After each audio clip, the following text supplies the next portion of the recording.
Hey everyone, welcome back to Sci-Fi Junkies. Today, I want to take you on a journey through a film that honestly surprised me in the best way possible. Because for the first time in Predator franchise history, we're asked to root for the creature that has always been portrayed as a ruthless hunter. That film is Predator Badlands, 2025, a bold experiment that pushes this franchise into territory it has never explored before, turning a Yautja into the main emotional protagonist in a large-scale alien adventure. And the film is not only interesting from an action or world-building standpoint, but also from its thematic depth, philosophy, and even influences from Japanese pop culture, especially after a direct comment from Hideo Kojima, who offered a surprisingly sharp perspective on the film. So let's start with some background. Fly me to the moon, let me play among the stars. Let me see what spring is like on Jupiter.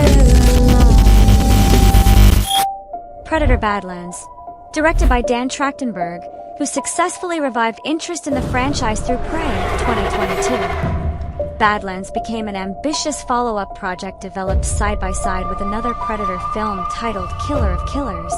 The screenplay was written by Patrick Eisen from a story by Dan Trachtenberg and Eisen. The film stars Demetrius Schuster-Koloamatangi as Dak, the young Predator who becomes the emotional center of the narrative, and Elle Fanning, who takes on the challenge of playing two android characters, Thea and Tessa. Released in November 2025, Badlands gained major attention for doing something truly different, offering an emotional journey from the perspective of a Yautja, a creature we've only ever seen as a threat. The story follows Dak, a young predator exiled by his clan for being weak and failing their ritual of honor.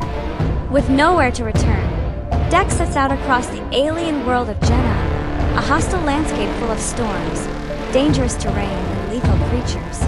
His mission: hunt down Kalis, a massive, seemingly unkillable beast, to reclaim his honor and prove his worth. During his journey, he encounters Thea, a damaged Weyland-Yutani android who's lost her primary functions.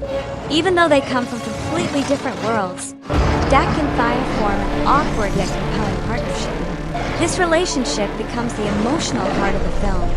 They face alien predators, brutal environmental threats, and an elite battalion of synthetic soldiers deployed by Weyland-Yutani. More than survival, Badlands is a story about identity, exile, and the search for redemption. 1. Themes and messages. First, identity and rejection. Dak is a character cast aside by his own kind. His journey to redefine himself feels surprisingly personal, even for a creature as deadly as a predator. Second, honor versus tradition. The film questions whether traditions must be obeyed without doubt. Dak begins to discover that real honor doesn't always come from winning, but from the choices we make. Third, unlikely alliances. Dak and Thea's relationship works as a metaphor for two broken beings, emotionally and physically, who slowly give each other new purpose. Fourth, Hideo Kojima's commentary. Here's where the film becomes even more fascinating. Hideo Kojima, the legendary creator of Metal Gear Solid and Death Stranding, shared a surprisingly deep take on Badlands. According to him, this film represents a new direction in Hollywood entertainment shaped heavily by the global influence of Japanese pop culture. Kojima notes that the emotional blueprint of Badlands, a rejected protagonist, an awkward odd-couple duo dynamic, a journey fueled by pride and recognition, mirrors the classic storytelling traditions found in manga, especially in Weekly Shonen Jump. The dynamic between Dak and Thea doesn't feel like a typical Western action duo. It's closer to the odd-couple journey pairings we often see in Japanese manga or anime, like Haikimaru and Dororo, wandering hostile lands, Vash and Wolfwood clashing ideals in Trigun, or Reg and Rico in Maiden Abyss, where a non-human figure with hidden power becomes both a weapon and a companion. These stories aren't just action, they're emotional survival quests. He also points out that the film's visuals feel heavily influenced by modern video games, calling it a sign of a new generation of filmmakers shaped by manga, anime, and gaming culture. Kojima, close with a message aimed directly at younger anime fans. I especially hope young anime fans who usually avoid Western live-action films will give this one a chance. And honestly, he's right. Emotionally and structurally, Badlands feels closer to a Japanese story than a traditional Western action movie. 2. Visual style and atmosphere. Jenna is portrayed as a wild, soaked, storm-ridden planet full of fog, mud, and alien life. Trachtenberg intentionally crafted a world that feels wet, cold, and unforgiving, a place where everything is hostile. The Predator design stays true to its iconic look, but now carries more subtle emotion, more humanity, and more expressiveness than ever before. 3. Production process. This is one of the richest parts of the film, because Badlands features a truly unique production history. 1. Jenna's world built through real weather. On day 1 of shooting, a storm hit the set, and Trachtenberg decided that this gloomy, rainy look would define the entire visual identity of the film. 2. Deck.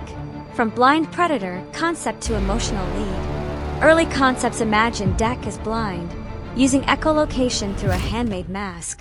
The idea was dropped because it limited visual storytelling, but the core concept, Deck's weakness and vulnerability, remain essential. 3. Practical suit plus CGI enhancement, Yautja Digital. Dimitri is performed inside a full practical predator suit, designed by Alec Gillis and ADI. Yautja Digital then enhanced facial nuances and micro-expressions, creating the most emotional predator ever filmed. 4. Yautja weapons and armor by Yautja Workshop. Weapons were designed to meet 2 standards: detailed enough for close-ups, durable enough for stunts. The most notable addition, the electrified Yautja sword, a fusion of knightly nobility and barbaric ferocity. 5. Elle Fanning playing 2 synths. Elle performed Thaya and Tessa using 2 completely different physicalities, calm and analytical as Thaya, aggressive and battle-ready as Tessa. 6. Timeline challenges. Set far into the future.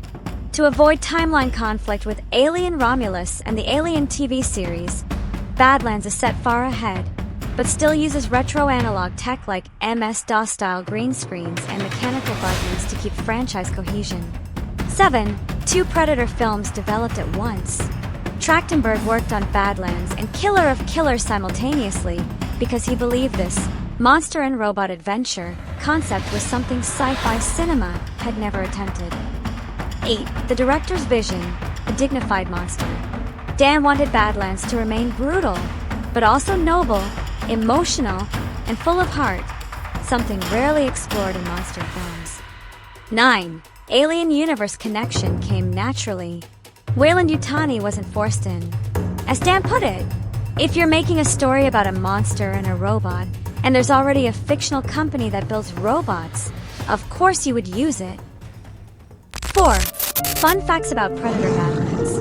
This is the first Predator film to feature a Yautja as the full main protagonist.